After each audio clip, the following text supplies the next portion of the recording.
Hello, everyone, and welcome to the Financial Inclusion Week, and in particular to this session where the Mastercard Foundation Fund for Rural Prosperity, together with two of our participants, will be discussing how businesses can adapt to continue serving customers in times of uncertainty. So, my name is Grace Mberia. I am the Strategic Investments and Technical Assistance Lead for the Mastercard Foundation Fund for Rural Prosperity. I also lead the Inclusive and Innovative Finance pillar for within the KPMG International Development Advisory Services. Joining me today will be Kevin Genga. He's the Financial Inclusion Lead and Project Manager for the Mastercard Foundation Fund for Rural Prosperity. Vincent Tumijuke, he's the co-founder and CEO of FutureLink Technologies based in Uganda. And Havin Kurunzinza, who is the consultant and project manager, Sabono, based in Burundi. So I'll ask everyone to wave hello. Great. So before we kick off the session, just to set the stage, I'd just like to take you through an overview of the Mastercard Foundation Fund for Rural Prosperity. So a crucial component to strengthening the agricultural value chain in Africa is providing financial access to the rural populace, the majority being smallholder farmers, to address farm productivity, poverty reduction, and ultimately food security. So one initiative that aimed at delivering financial inclusion in this way has been the Mastercard Foundation Fund for Rural Prosperity. So this is a $50 million challenge fund, which supports a diverse portfolio of 38 for-profit businesses, ranging from financial institutions, fintech, consumer goods suppliers, and agricultural value chain players. These operate in 15 countries in Sub-Saharan Africa. So FutureLink Technologies and Savannah is are two of our 38 businesses that have received funding from the Fund for Rural Prosperity. And we shall be discussing further and getting to know their projects and businesses as we go ahead. So since inception in 2014, the fund has impacted over 5 million customers in Sub-Saharan Africa. And in doing so, nearly 3.4 million people have received some level of capacity building or training support to utilize over 200 financial products and services launched by participant businesses. We're happy to report that over 5,700 direct jobs have also been created by our participants. So what next? This has been provided through various rounds, innovation and scaling rounds or a combination, as well as strategic investments provided to our high-performing participants to create work opportunities and grow MSMEs within their value chains, as well as accelerate and scale up our successful projects. So honing down to this is our discussion for today.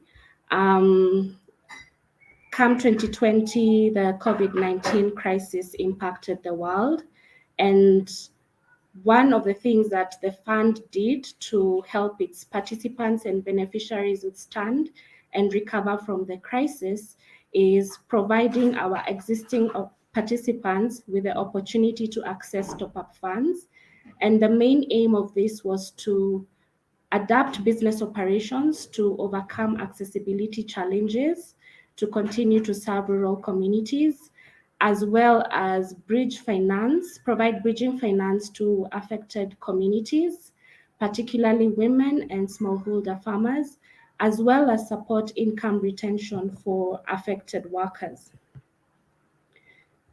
One of the key areas that we are happy with in terms of impact is that of the jobs created, 64% of these jobs went to the youth, with 34% of this created for women. So in terms of the highlights of the COVID-19 recovery and resilience, of course, we do know that this has presented unprecedented challenges to businesses all over the world, and would like to then understand how these businesses have responded and adapted to these changes. Our portfolio was severely impacted by the advent of the COVID-19 pandemic. So the $2.4 million that was awarded to 12 projects has helped them to withstand and recover from this shock, which we continue to assess the impact through various studies and interviews with participants and beneficiaries. The fund has also earmarked a technical assistance facility fund of about $600,000, which will further support the businesses in building back better. So in as much as the crisis affected the businesses, we believe that this recovery and resilience window did assist our participants to reach an additional 1.4 million beneficiaries, reaching to close to 5 million beneficiaries at the end of 2020. So one of the things, some of the areas that we'll be discussing today with our participants is how COVID-19 has impacted our participants and their beneficiaries.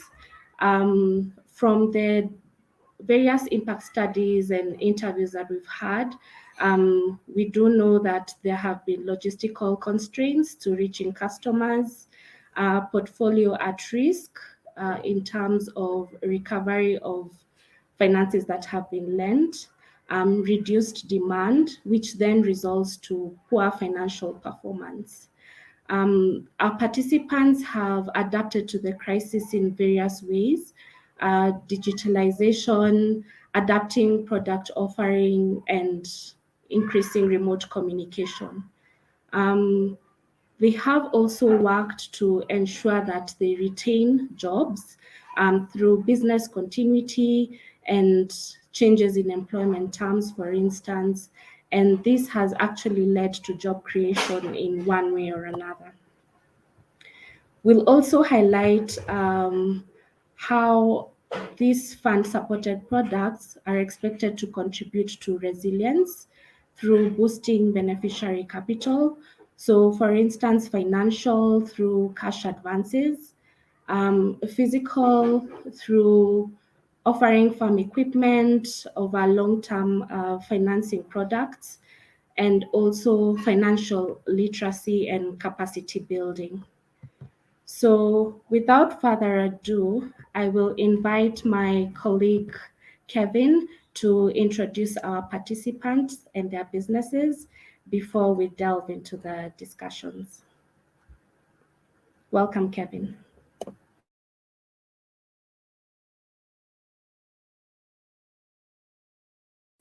Yeah, thank you very much, Grace, for that brilliant introduction. So I think my task is quite simple and straightforward, and my task is basically to introduce the participant businesses.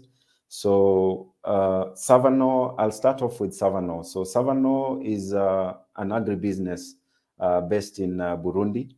Has been part of the Fund for Rural Prosperity portfolio since 2018. And what they set out to achieve when joining the fund was basically connecting farmers with financial services through an outgrower scheme. So this particular outgrower scheme, it basically targeted two value chains, the sunflower value chain and the palm oil value chain. So in terms of what they've been able to do to facilitate financial inclusion initiatives, One has been to digitize payments to farmers through EcoCash. Number two has been integration of microfinance services to their business model to provide financing for the farmers. So this particular financing comes twofold. So you're talking about input financing, but at the same time, you're also talking about special products that allow the farmers to also take care of other needs beyond just their farm activities. So in terms of results to date, or some of the achievements to date from this particular project, is that they've been able to not only implement this particular initiative as a project, but they've been able to embed this into their organization. So as we speak, Savannah has an outgrower department, which has been created as a result of this particular project. But most importantly, as far as reaching their beneficiaries, more than 10,000 farmers have been served to date, and they can actually call themselves as part of the outgrower scheme served by Savannah. Out of these particular more than 10,000 farmers, 36% and 35% comprise women and youth farmers. So they've also been able to extend extension services to these particular farmers, but also to build collection centers within the communities where these particular farmers can actually aggregate their produce for offtake purposes. The second participant that we have today is a fintech based in Uganda. It's called FutureLink Technologies. So FutureLink Technologies is not new to extending financial services to the underserved segment.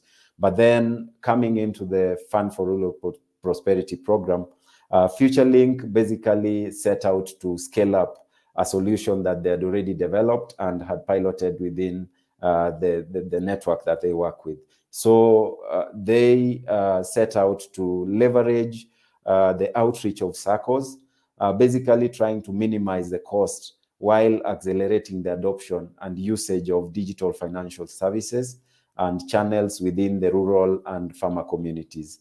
So to date, Farmerline as FutureLink has been able to work with 316 SACCOs, whereby they are leveraging a shared agent network.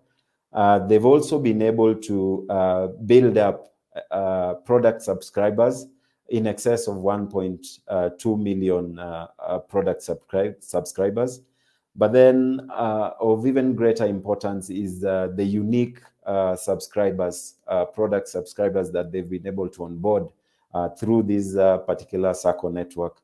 So to date, we are speaking about 306, in excess of 306,000 rural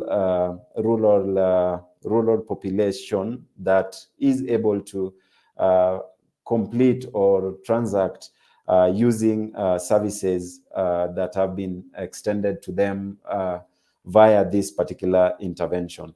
And out of this product or unique product subscribers, we find that they are currently working with approximately 27% of these particular subscribers being youth and 29% being women. In terms of the volumes or the amounts that have been transacted through these particular channels, we are speaking about an average of $13.1 million being transacted digitally across this particular channel. But when you look at the total transaction, both cash and digital, we are speaking about $325 million transacted.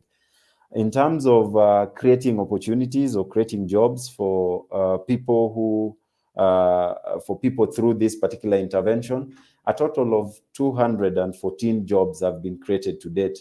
So these have largely been created through the MSACCO agents that have been rolled out.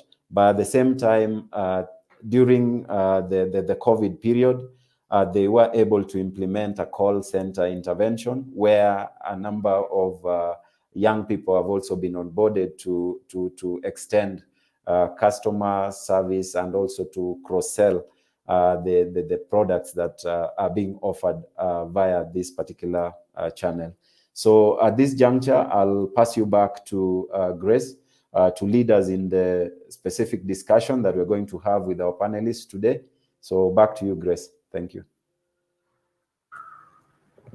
Thank you, Kevin, for that introduction. So we'll kick off with Harvey, then followed by Vincent. Harvey, tell us what has been the impact of COVID-19 on Savannah's business as you continue supporting financial inclusion in your region, touching on the impact to smallholder farmers as well.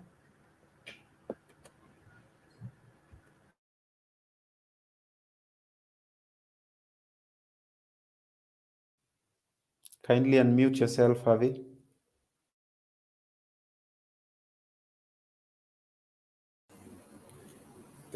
Thank you, Grace, and thank you, Kevin.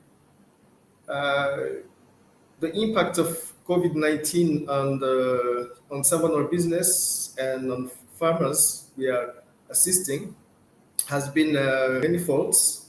We can say on the business, the first impact has been the disruption of trade, international trade,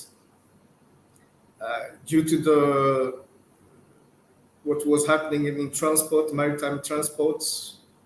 The company had issues with importing raw materials. For example, some crude palm oil coming from Malaysia and in Indonesia. Savannah has also issue with importing spare parts for the factories. This has obviously a big impact because production decreased, and when machines were broken, it took longer to repair them with disruption of production. Another impact on the business has been on the human resources. This was not an issue in the beginning of the pandemic because, as you know, for those who know, the COVID-19 took longer to reach Africa and even longer to reach Burundi. But once it came in Burundi, I can tell you that at a given moment, half of administrative staff at the headquarters were either sick or confined because maybe a member of family was sick. So you can understand what impact it had, and it continued to have as well on the business activities. Another impact on the business was a lack of forex. Forex issues have been in Burundi for the past 5-6 years, but we can say that this time the problem was aggravated by COVID-19. You might wonder how. I can tell you that some of the forex coming in Burundi were through trades with border countries such as DRC, because traders from DRC used to come in Burundi, and they were importing a lot of goods from Bujumbura, and they were bringing a lot of US dollars. So once the borders were closed because of the pandemic, you can understand there was a decrease of forex available, which has an impact on Savannah, as it was when it wanted to import those raw material or those spare parts. Not only the issue was even to get them, but even to get the forex to purchase them. So broadly, those were the main issues on the business. Regarding the farmers, we can say that they missed opportunities they used to have in selling their other goods. For example, they used to sell cows that used to go in DRC. But once the cows, goats, and other agricultural produce, or even that used to go in Rwanda. Once the borders were closed, they had a limited market. So this had an impact. Another impact on the farmers was that because of difficulties in importing the inputs, like improved seeds or pesticides or fertilizer, due to issues I said before, they had also there were delays for farmers in getting those inputs, and it did had impact on their farming activities. There is also an impact that can be said. We saw that the microfinances, the banking systems, they were a little bit more cautious in providing the necessary loans to the farmers, because in tumultuous times, I think it's most of the microfinance want first the safest clients. And when clients such as farmers are having difficulties, and they are usually even not the usual customers of banks and microfinance, so we had to do more to convince, to assure them that they can continue providing the loans. I think broadly those are the key impacts. I could go on, but I'm afraid to take too much time. And Thank you. Thank you, Harvey. That sets the stage for us. We'll also listen to Vincent in terms of impact on future-link technologies and your beneficiaries. Before then, we proceed. Yeah, thank you. Thank you very much, Grace, and happy to be part of this. So the impact of COVID in Uganda was in many ways, at different stages. But in the context of future-link technologies, externally, perhaps to understand the impact on our business, it's important to appreciate, the purpose of future-link technologies. Ideally, we aim at enhancing financial resilience of low and medium income earners, leveraging the relevance and outreach of circles in Africa through secure and reliable, affordable digital channels. But for that to happen, we felt that it would be helpful, and indeed looking at the spread of circles all over Africa, but in the context of Uganda, that you are able to have peer influence on the farmers. So with the advent of COVID, we saw restaurants shut down and the urban market was no longer available for the farmers. The incomes of the farmers dropped drastically. The markets were closed. They had no incomes. And what now they could sell was for so little. So you had little money now coming to the circles. Now that created a challenge, because then the circles that we work with had liquidity challenges. So that was one. The farmers themselves did not have as much money because they were not earning. Then come back to FutureLink internally. There was, of course, the sickness. Employees are working from home for the first time, for a prolonged period. They are alone. Some of them are having relatives that are sick. Some of them are dying.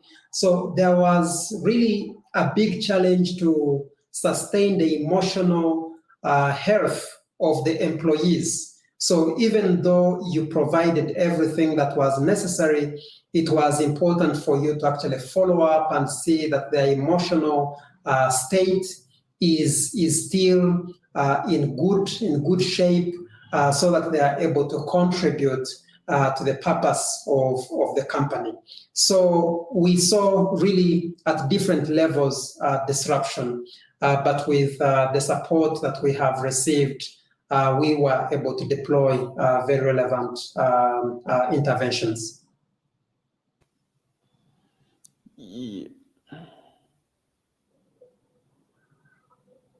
Yeah, thank you very much, Harvey. Thank you very much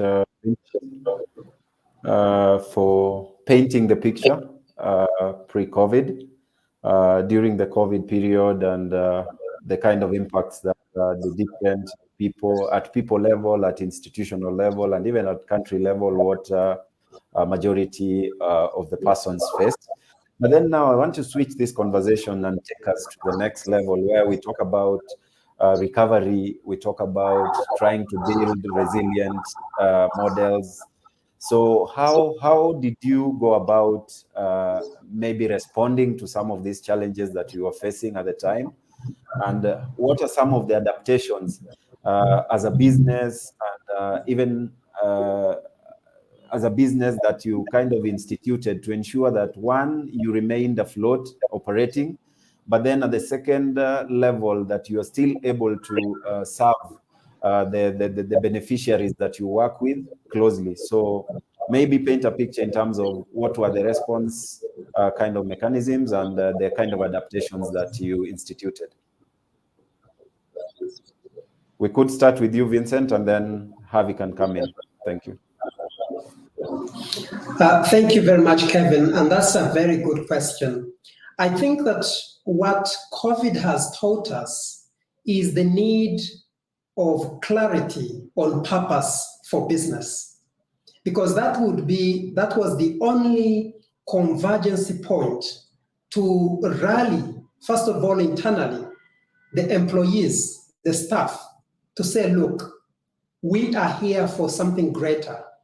We are here. So there was need to have clarity on that which is greater than money, that which is more compelling, and that is really the purpose. So our purpose was the song that we sang and continue to sing during this period, that we exist to enhance the financial resilience of low-income earners.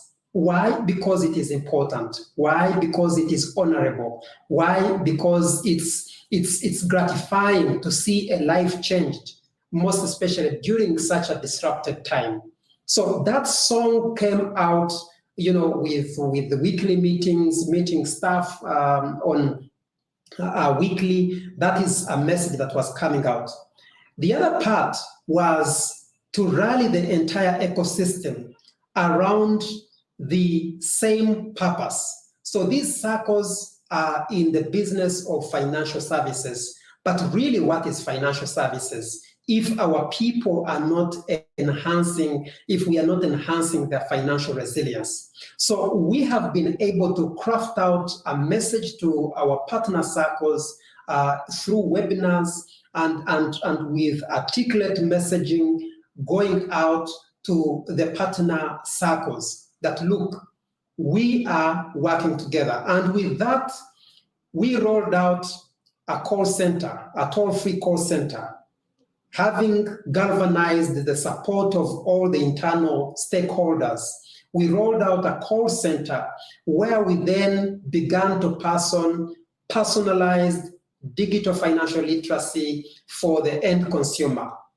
And it was very interesting that even though we had businesses disrupted, we had some people who had money, who had cash, and they were able to bring it in. So during this period, we noticed a rise in deposits, because people then were not investing in business, so they had some cash within their homes. And so those deposits, that deposit growth, compensated for the deficiency in the loan repayments. And so we had these institutions remaining afloat. But also, most importantly, we had in our model rolled out a business model that highly discounts the infrastructure, the monthly infrastructure cost from an average of $200 to just $18. That is the cost of connecting a branch and maintaining it, through to the head office. That became a very essential service because only the institutions, the circles in this country that had mobile banking, that had ability to have their staff work from home, remained open. And for us, that was transformational, and for an institution like a circle, but more importantly, also for the end consumer who otherwise would have had no services. So we saw a growth in the subscriber base and the deposits just because of that direct communication, as opposed to general communication on radio, calling out in the local language, introducing why it is important to save during this time. And we saw an uptake, go up, notwithstanding the deficiency in the loan repayments. Harvey, over to you in terms of dealing with some of these challenges that you faced, both at the farmer level and also at the business level. So what were some of the responses that the organization came up with? Thank you, Kevin. The responses that Savannah initiated in face of all these challenges. First, on the business side, the decision was taken to increase the storage capacity of raw materials. That means we had to, once we could manage to import those with difficulty, but managed to place order for raw materials, we had then to increase the volume of the raw materials so that once in Burundi, at least we are sure to have sufficient quantity for a given number of months. This was the same for spare parts, meaning instead of ordering some, usually one specific piece or spare part for a given machine, you would need to import two. So just in case once the next machine is broken, you don't have to wait again a given number of months. But that had an impact of the liquidity of cash, because you understand that is a lot of money placed in non-productive activities. So that was the first, and there was investment as well in those tanks and in those warehouses. That was also money that had not been invested in those activities in normal times. But that was absolutely necessary so that the company could keep producing its products. Another response was regarding to the impact of the COVID on the human resources. The company took very drastic measures, sanitary measures, to prevent further increase of cases within the company.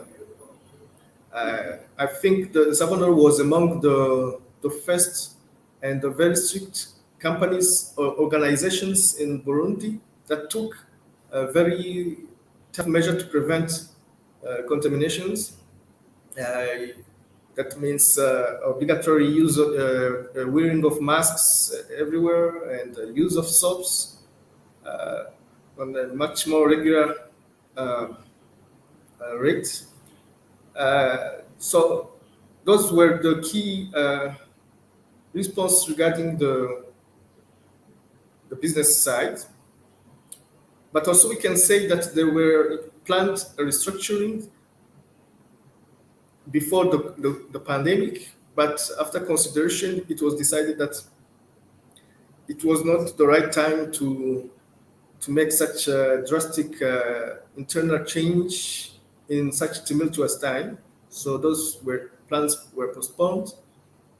However, another structure change, if I can say structure, was that the company recruited even more experts in a lot of different areas to ensure that at least it keeps in this difficult time, it keeps the competitive edge of quality in its product. And regarding the farmers, we increased, we initiated a campaign to teach the farmers about the risk of COVID. And that was at a time where it was not such a wide-scale activity in the country. But Savannah took the initiative to sensitize the farmers on the risks and promote the use of soaps in areas where farmers did not have that habit so much. And of course, it also helped that Savannah does produce soaps as its main product. So that sensitization campaign did help. It created a new awareness with our beneficiaries.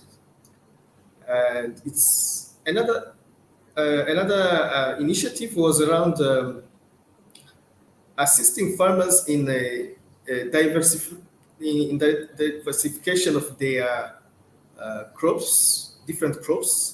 Instead of having two different crops such as sunflower and other and beans, for example, or maize, we initiated a project to teach them to introduce new crops, so multi-cropping, not only dual but several crops in one farm. This to try to create new sources of revenue for the farmers, so that in case of as DRC border was closed, so they couldn't export what they used to export, at least they could get new market for their new crops to still get regular sources of revenue. We can say also that we assisted the farmers, and we continue to do that, in setting up modern storage houses for the groups of farmers, so that if they produce enough or even more than the market can take at that specific moment, they don't have to sell at very low prices. They can keep part of what they couldn't sell at an acceptable price for better moments. And also we did assist groups of farmers in developing new business activities. Those we targeted the most performing groups of farmers, so that they can initiate true business competitions, so they can initiate new small business activities. You can think about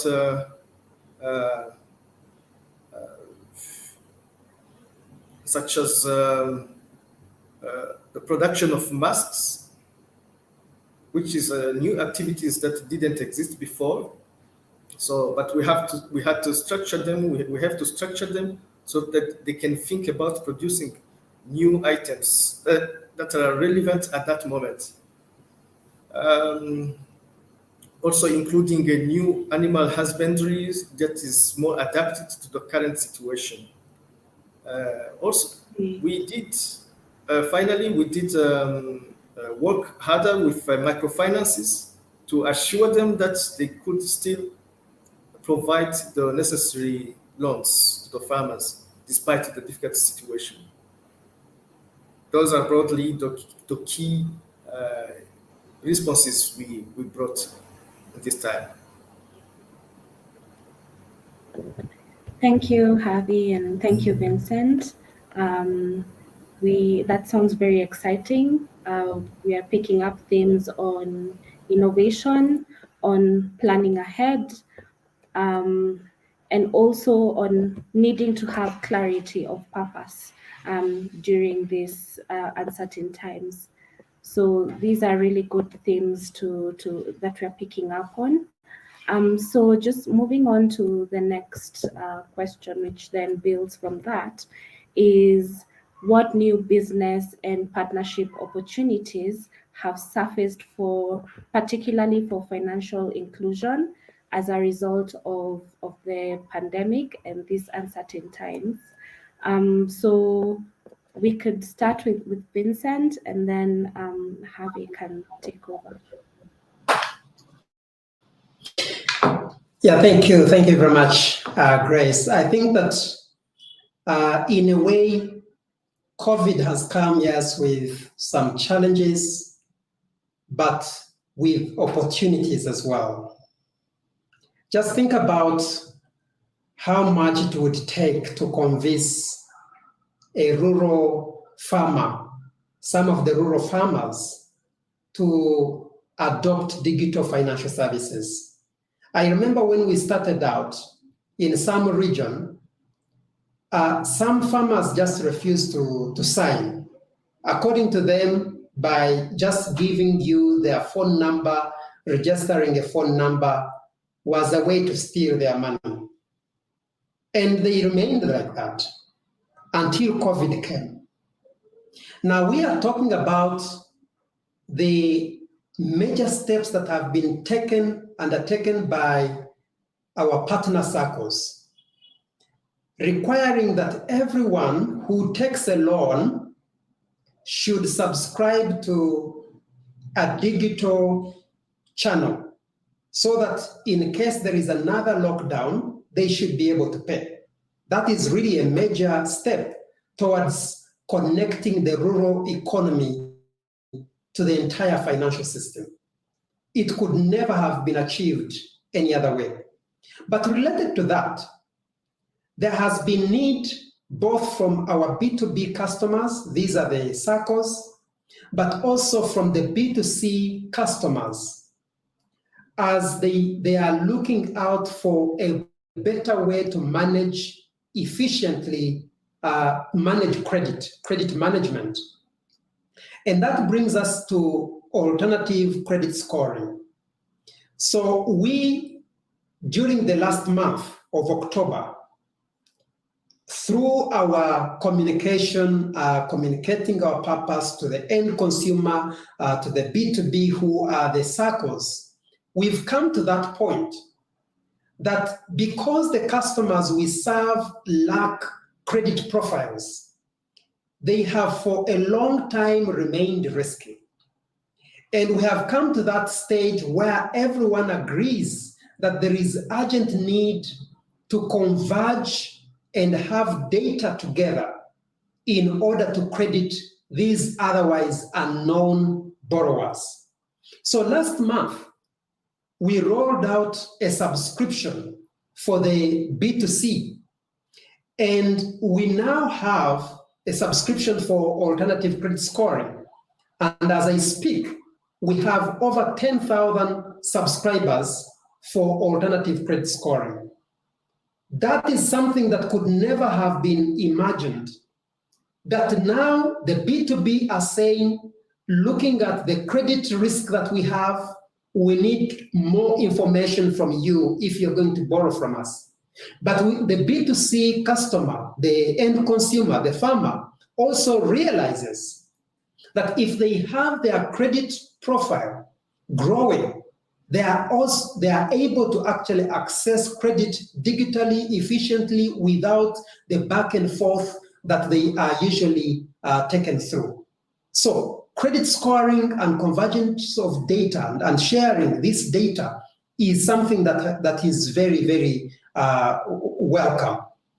Also, the B2B customers and the B2C, the farmers, are saying, okay, we are able to access these services through the payment, the app on the USSD. But can we, if I am not a member of a circle, can I begin my journey from here? Can I actually join a circle without necessarily having to first move to the circle? The circle is also saying, how can we grow our customer base? So we are now improving our payment gateway to be a channel through which the circles that we work with can actually onboard new customers. This is not something that we had envisaged, at least not when COVID came in. But the end consumer now realizes that they need to be able to manage and participate in the shaping of their financial dreams by joining circles, and that it should be done efficiently. The circles themselves also recognize the need to make that whole onboarding process as efficient as possible. That is not something that was there before COVID came in. So we are really excited about this interlocking, integrated financial system that has one objective: to de-risk the end consumer so that you are able to reduce drastically the cost of credit. But also, because of that, we have now seen the urban communities recognizing circles in the rural areas as part of what they could invest in. Initially, because the urban center was actually cut off from the rural center, we had the urban communities just banking in commercial banks. But with digital channels now, the urban community suddenly realizes that they can keep their money within their local rural circle, where their farming projects are. And that same money can then be lent out to their people in the rural community. It can be used to actually fund their local projects, farming projects, as opposed to just keeping the money centrally in urban center, where you are taking it away from further from where the production, agricultural production, is actually taking place. This is all happening because of COVID and as a push into the digital era of our people. Great. Thank you, Vincent. Over to you, Harvey. Thank you. Talking about the new partnerships we are initiating, partnership with some technical institutions, research institutions. This is to build longer-term partnership for the production of improved seeds, for example. We are building partnerships with other technical partners to introduce animal husbandry to the farmers. And I can say also that in terms of diversifying microfinance partners, we have been in talk with different new IMF partners, this to ensure that there is a competitive bid for the benefit of the farmers. I can say those are the key partnerships we are building because we want to make it sustainable, and we want that after this COVID, there will be a whole ecosystem working in the value chains, and where the farmers are really not anymore depending on Savono, because this all these activities I enumerated, all these activities we are implementing to build resilience. We were very lucky that the Mastercard FLP fund could intervene and bring this precious help. Without it, I don't think we would have been able to deal with the impact of farmers of COVID, assisting those farmers in such a way. So we are aware that there will be an after. So that's why we are seeking a lot of partnership with different organizations, each one specialized in a given area, so that we can keep working with building the resilience for the farmers. All right. Thank you so much, Javi and Vincent. So we would like to also just open the floor to our esteemed audience. If you have any questions, keep them coming. If we're not able to address all of them during this period, during this session, we shall address them and share them with you after the session. So over to you, Kevin. All right, thank you very much, Grace. So I think some of the questions that have come through, I'll read one for Vincent and also one for Javi. So for Vincent, they ask, what are some of the challenges that you're facing with your payment platform, and how are you resolving it? So probably you can think about it and probably answer it as you take the last question as well. And then for Javi, the question states that you mentioned that you helped the community transition to new livelihoods. You also mentioned that some of these new livelihoods includes them making masks. So the question is, what happens when they need to shift again? So who helps them the next time, or how do you envision these particular artisan industries maybe taking shape and becoming sustainable? But then as you answer that, I also want to tie it into some other question around recognizing that innovating and innovation is not easy for private businesses, given the resource requirement. But maybe just beyond funding support, what other types of business support would you require to ensure some of these interesting interventions that you're rolling out remain sustainable and maybe scale up even further beyond the levels that they've reached to date? We could start off with Vincent and then Javi can come in. Thank you. Thank you very much, Kevin. So the challenges that we have seen on the platform, I could say largely really not for platform per se, but for ecosystem. As you notice, our model works with different stakeholders at different levels. And so there is not a uniform appreciation of the developments that need to actually take place. So if you're talking about cybersecurity and all that needs to actually be the measures that need to be enforced at the level of a circle, for example, what needs to be done? If you're talking about the end consumer themselves, that they are able to protect their password. These are all people that are not very familiar with the technology.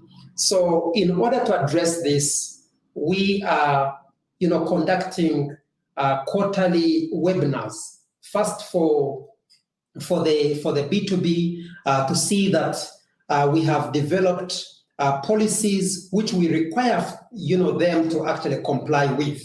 Through webinars, we take them through the different security measures, cyber security, and all that.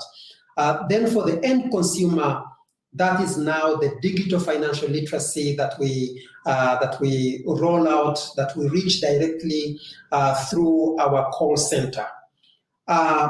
Then coming back to the platform itself, you will also notice that it's integrated with different channels. So you are talking about a platform, a gateway that is integrated with MTN, Airtel, InterSwitch, and these have also different plans, different development plans. So one of the challenges is really to reconcile these plans. You find some MNO is planning an upgrade, and another one is planning another upgrade next week. And there is some, downtime that is not really adequately prepared because many of them plan, without considering any other plan of downtime that could be occasioned by another partner. So that is also something, again, that is related to partner and stakeholder management. But we achieve this by efficient communication, both with our partners and also the end consumer, so that we are able to move at the same pace. Then also, Kevin, if I could just mention that last question on what additional support that we could actually have. Incidentally, right now, the cost of talent, acquisition of talent and retention is a very key factor for an organization like this. It comes at a cost.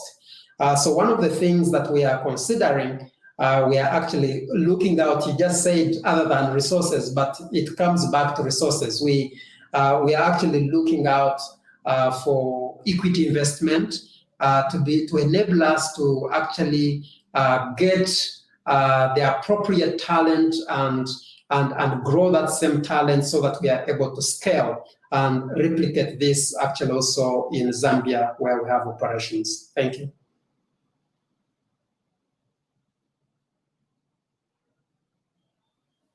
Over to you, Javi. Thank you. As Vincent said, the kind of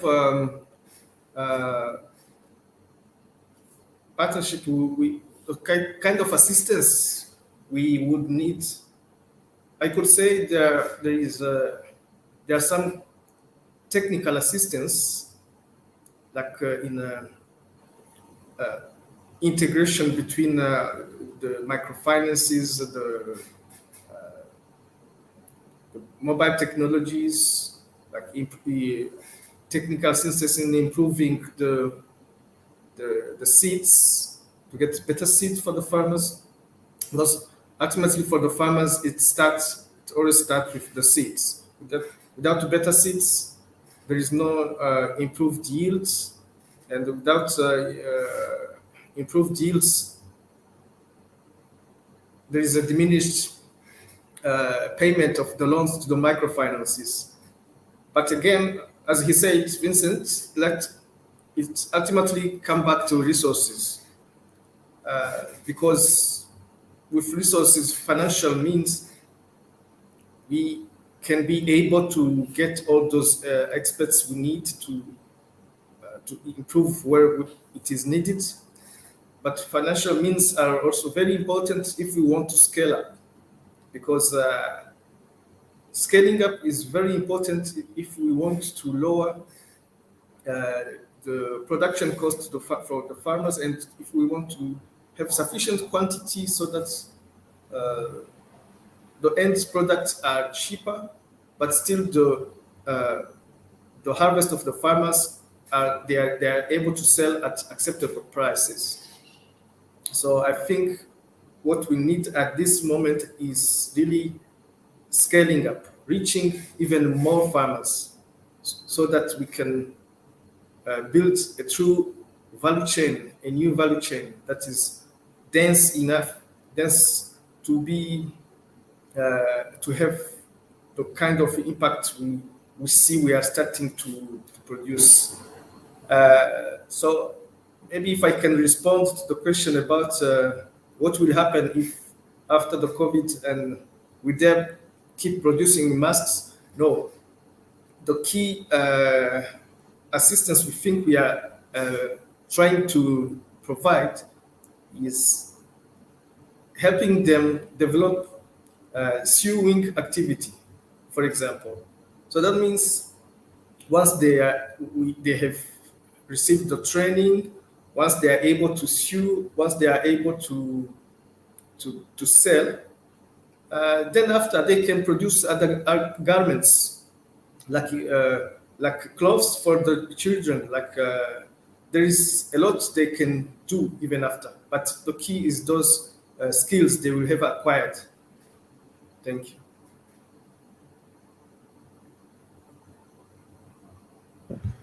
All right. Thank you, Javi and Vincent. So we've come to the end of our session, which has been very interactive, and we've learned a lot. So one of the takeaways which we'll be taking with us is we've learned of innovation, planning ahead, cultivating strategic and collaborative partnerships, and we will continue picking these learnings as the Mastercard Foundation Fund for Rural Prosperity and sharing them with everyone in our website. So thank you so much. We look forward to further discussions on this, and for the questions that we have not been able to address, we will be getting back to the audience on this once we have addressed them as FAQs. So thank you, everyone. Thank you, Kevin, for your great moderation. And yes, have a lovely day, stroke evening to everyone.